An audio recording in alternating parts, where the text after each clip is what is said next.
From Memorial Day 1938 to this Memorial Day and every day in between, Soldiers Memorial Military Museum stands as a public place to remember those who have made the ultimate sacrifice for our country. Today we reflect upon the history of Soldiers Memorial, its court of honor, and those who are remembered here.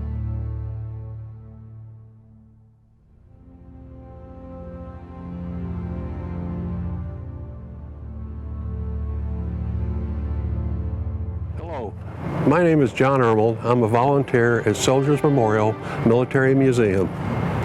Robert and Russell Rohr were twin brothers born in St. Louis, Missouri on June 1st, 1925. After graduating from Farragut Elementary School, Robert went to work for the Postal Telegraph Company and later for the St. Louis Post-Dispatch. Russell attended Beaumont High School for a year and a half before following his twin brother into the field of communication.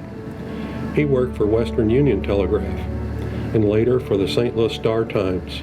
The twins registered for the military draft on their 18th birthday on June 1st, 1943, a little over a year after the United States entered World War II. 2 months later, Robert and Russell were inducted into the United States Armed Forces. According to an article from the St. Louis Globe-Democrat, quote, "The twins continued a life of unlikeness. Robert, tall and slender, chose the Navy, and Russell, short and stocky, chose the Army," end quote. The St. Louis Post-Dispatch reported, quote, "Robert and Russell are continuing their parallel but rival careers in the armed services," end quote. Russell joined the 313th Infantry Regiment. On June 14, 1944, 8 days after D-Day, the 313th went ashore at Utah Beach and soon thereafter entered the Normandy campaign. Russell and the 313th faced an enemy that was well dug in, concealed in foliage, and waiting. The Germans hit the 313th with heavy mortar and artillery barrages. Losses were high, morale was low, but the 313th carried on and succeeded in driving the enemy back. It was during this action on July 13, 1944, that Corporal Russell Rohr made the ultimate sacrifice when he died of wounds from artillery fragments. He was 19 years old.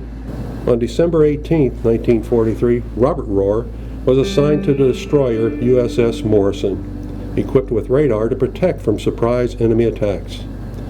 The Morrison was assigned to radar picket duty, providing early warning of enemy aircraft approaching U.S. fighting forces on Okinawa, where my father-in-law was serving with the 1st Marine Division. Because radar pickets were usually the first vessels that incoming waves of Japanese kamikaze suicide-type aircraft spotted, they were often heavily attacked.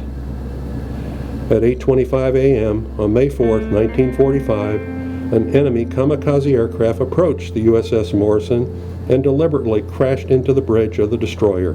This blow inflicted heavy casualties and knocked out most of the electrical equipment.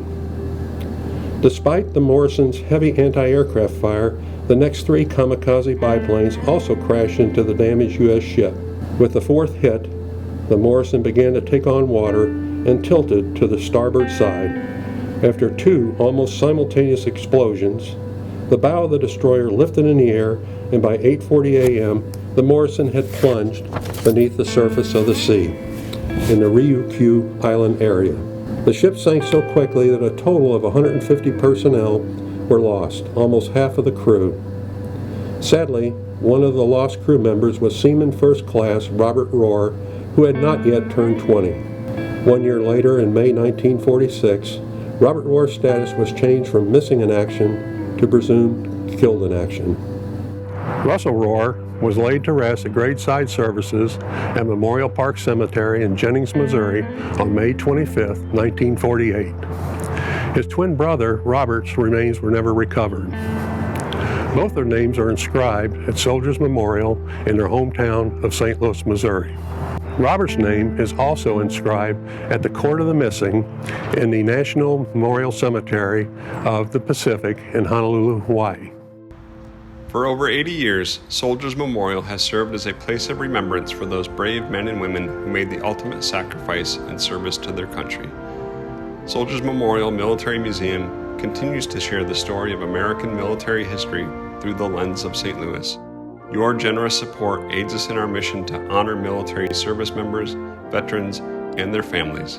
Please consider becoming a member today.